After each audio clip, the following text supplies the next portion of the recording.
Our program today is on capital litigation. But what I'm going to do before the capital litigation, I'm going to tell you about something that's come about by the Supreme Court dealing with juveniles. It's just come out in June of last year, in which juveniles, the Supreme Court, Justice Kagan, our last Supreme Court justice, wrote the opinion, and the opinion basically stated that if a juvenile has committed a serious crime in form of murder usually, that juvenile cannot be sentenced to a mandatory life sentence without benefit of probation, parole, or suspension of sentence. That's a big change in our law and it affects two people in St. Landry Parish. One of the people, in fact, is affected in Eunice, or near Eunice, and that was Chad Young. And he's one of the juveniles that it may or may not affect. The other one is a juvenile coming out of Opelousas. His name is Larry Sylvester. And I don't know what the Supreme Court's going to do. I don't know what the cases are going to do. Of course, I can't discuss the cases because one of them's before me and one of them's, I don't have the Young case, I have the Sylvester case. And the other one is for Judge Doherty. But it's going to be what that decision or how that decision affects those two individuals.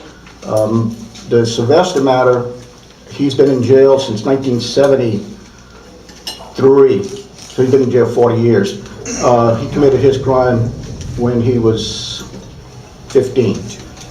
Killed a merchant in Opelousas. And in the Chad Young, he was convicted of killing his parents and his brother or sibling, and I think they put the house on fire, so he put the house on fire.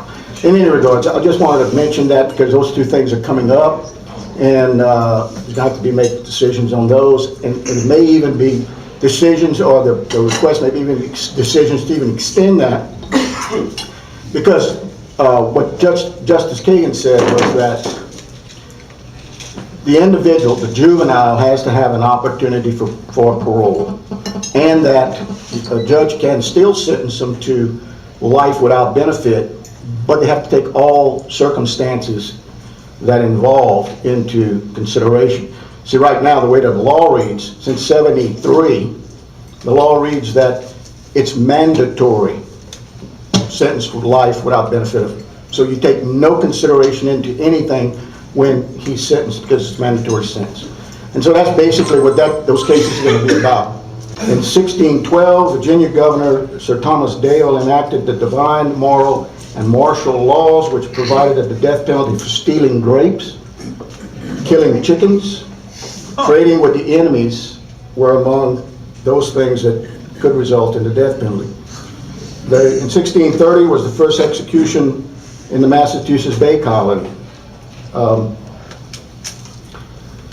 In 1665, New York Colony instituted the Duke's Laws, striking one's mother or father or denying the true God were all punishable by death.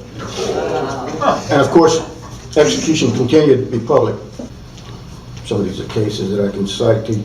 In Furman, as I told you earlier, Furman versus Georgia, Jackson versus Georgia, all this was combined. There were three cases. They were all known as the Furman versus Georgia decision. And in that decision, that was in 1972, as indicated earlier, it set the standard that punishment would be cruel and unusual if it was too severe for the crime, was arbitrary, offended society's sense of justice, or was not more effective than a less severe penalty. There were 9 separate opinions in that case.